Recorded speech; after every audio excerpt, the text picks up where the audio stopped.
Hey everybody, welcome to Escondido, and I'd like to thank Dan here for bringing out his Nissan 300ZX Turbo for the third time. The first time we had audio failure, and he came all the way back up to LA again, and then I had a hard drive failure and lost the entire day's shoot. So I'm down here because I felt guilty, really. Yeah. So thank you for the third time's the charm, Dan. And tell me a bit again about your 300ZX. I've had this car since 2005. It was kind of a 21st birthday present to myself, and it immediately broke down, and I've been working on it since. I did the twin turbo swap myself in 2011. It was originally a naturally aspirated car, right? The 2+2s only came naturally aspirated in the States. And so this car actually came with two body styles, the 2-seater and then the 2+2 with the back seat. And actually the car has a 6-inch longer wheelbase, which I will show you in a comparison right now with a standard wheelbase car. And so you get more high-speed stability actually with it. I like it. Yeah. So we're gonna get to drive both, not in the same video, but there will be a short wheelbase car. So how much power is your 300ZX making at the moment? Last dyno was 327 at the wheels and extremely rich, so it's apparent that I need to do some work. Well, it sounds good. Oh, and yeah. After getting out of Tony's Eclipse, I'm happy for a normal clutch. Yeah, mine's only half metallic. All right, so V6, 3-liter, yes? Yes. 3-liter V6, twin turbo. Nice power. You got the short shifter going on here? Yes. Who makes this short shifter? I did. You did? Yeah. So explain that process to me. The pivot ball on the shifter, you can adjust where it is on the arm, and so you move it up the arm, you get closer to a 1-to-1 ratio between the input and output, and you get a much shorter shifter. And a lot of people, I mean, much shorter. That's really nice and short and tight. Yeah, a lot of people do kind of half as much as I did. I kind of went along extra ways and made it extremely short, and then I actually had to modify the mounts and stuff because the bottom end of the shifter was hitting the drive shaft. So being a mechanic and a fabricator, I was able to make it work. Well, it makes really cool sounds. Yes. Makes good mid-range power. Here's 4th gear. Oh yeah, very strong. What do you have for brakes? Stock size rotors. They're Centric Premium rotors, and then Hawk HP 1.5s. Kind of in between the HPS and the HP 2.0s. Well, what I like about it so far is everything's very tight. Shifter's tight, steering's tight. A lot of stuff from the 90s will feel like it has slop in it, you know, but... Being an engineer, I definitely have tried to make everything feel like it's precision made. Yeah. I don't like slop. No, the steering is on center. It's really good. I don't have to turn the wheel hardly at all to go through these little S's. Yeah. One thing you'll notice, the twin turbo, it's got a faster rack. So I actually want to get the twin turbo rack. So this isn't even the fast rack option? No. Wow, okay. I thought you were about to tell me you swapped racks. Not yet. Even quicker. That would be amazing, but this is very good. This is great for hills and fun like this. Autocross, I definitely could use a quicker rack. So in the very big hairpins, you got to put in more, because they're tight, but they're sweepers. Yeah. Oh, I haven't been down this section of road at all yet, so forgive me. I like how easy it is to rev match. Oh yeah. Clutch is good. I find it so interesting that they were making this car at the same time as the Skyline, and they're so different. They have some of the same like sensations about them. Wow, we have ended up in a weird place. Yeah. But it's weird that they have this twin turbo V6 and the twin turbo inline 6. Yeah. What are the advantages of the V6 over the inline? Just packaging, really, right? Yeah, it's a shorter motor. They did a lot looking at. They did a lot of computer modeling, and this was one of the first cars that they did a lot of computer modeling on the engine design, and the intake has the overlapping runners, and so it's got a real long runner, and it really helps the torque. and then it's a 3-liter instead of the 2.5 or 2.8 that came in the Skylines. Yeah. And so it really, it's a torquey motor. Most of the, kind of streetable builds people do are, you get more torque than you get horsepower. I want to find a good U-turn because I don't want to sit behind this Camry, but that was not it.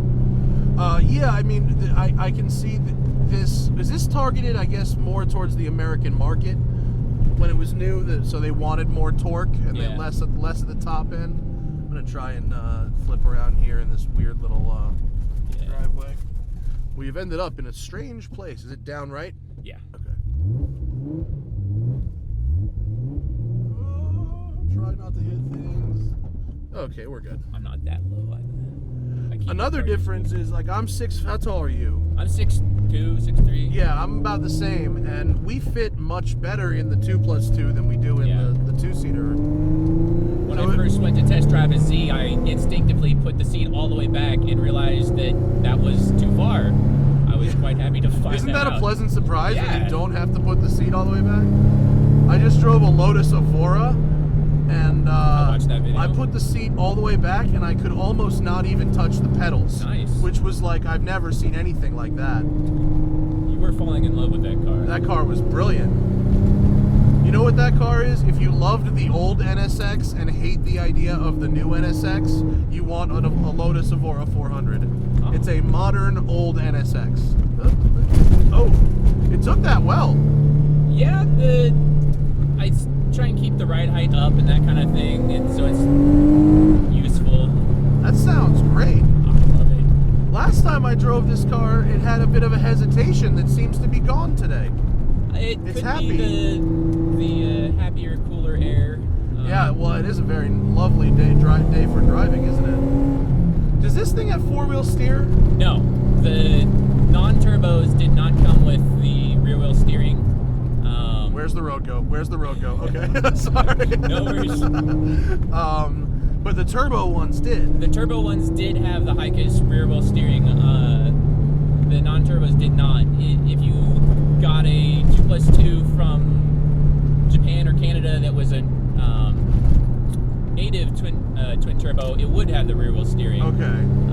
Do fact, most people lock that out though, like they do with the Skylines? A lot of people do because it can feel a little bit weird under like real performance driving. It's great for street driving, city driving, accident avoidance, that kind of thing. It's really awesome. But for track driving and that kind of thing, it can be a little bit unsettling. I drove a couple Skylines that had it, and I didn't love it. Yeah. I thought my car came with a functional Hikas, and I actually had it locked out. Yeah.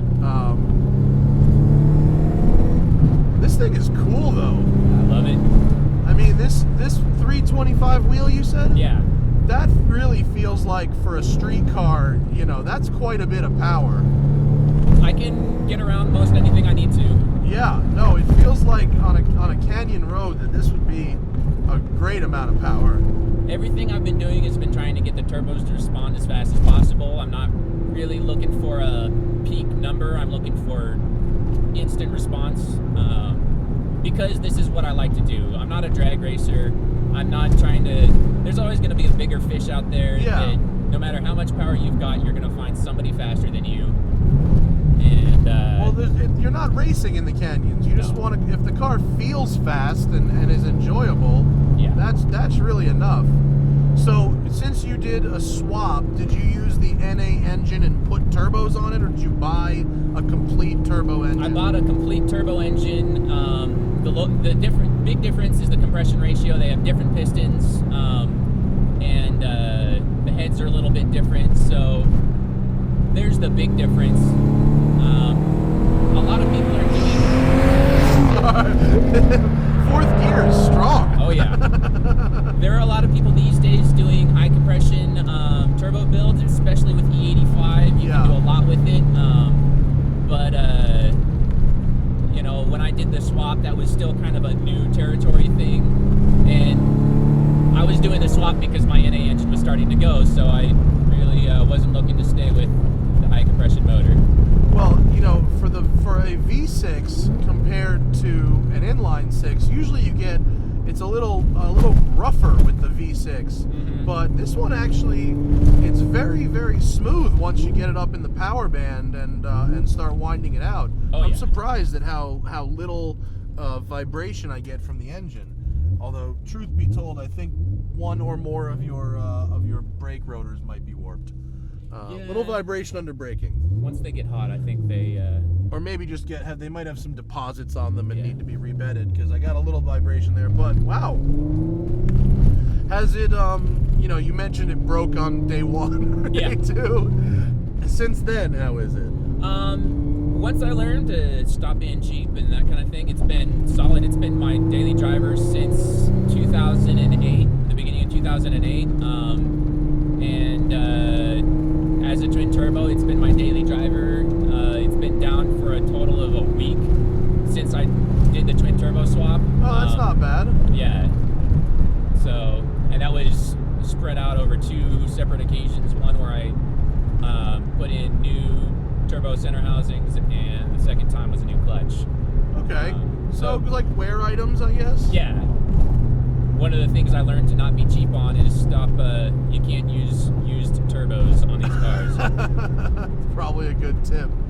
So, I mean, but would you say, like, if someone is out there and, maybe they've got a $5,000 to $10,000 to $12,000 budget, for something Japanese and cool and fast, would you recommend getting into this car as a project, or if you could start all over, would you have maybe gone with something else? I'd definitely stay with a Z. I bought the Z because I wanted a Z, not because I wanted a cool car. Yeah. But if, like most cars, if you take care of them, if you're responsible and stop trying to be cheap and get eBay parts and that kind of thing, it's no problem to keep them on the road constantly. It's just. And is this actual mileage? 282,000 miles? 282,000 miles on the chassis. Car's pretty good for 282K. Yeah. Thanks, Dan. Third time's the charm. And Yeah. please give Dan some love and thank him for coming out again. And I'm glad I got to do it. And now what happens next is Dan brought a friend, and his friend has one of these with 200 more horsepower. So some of you have asked me, on the road, what's the difference between 300 wheel and 500 wheel? We're going to find out. I will see you next time.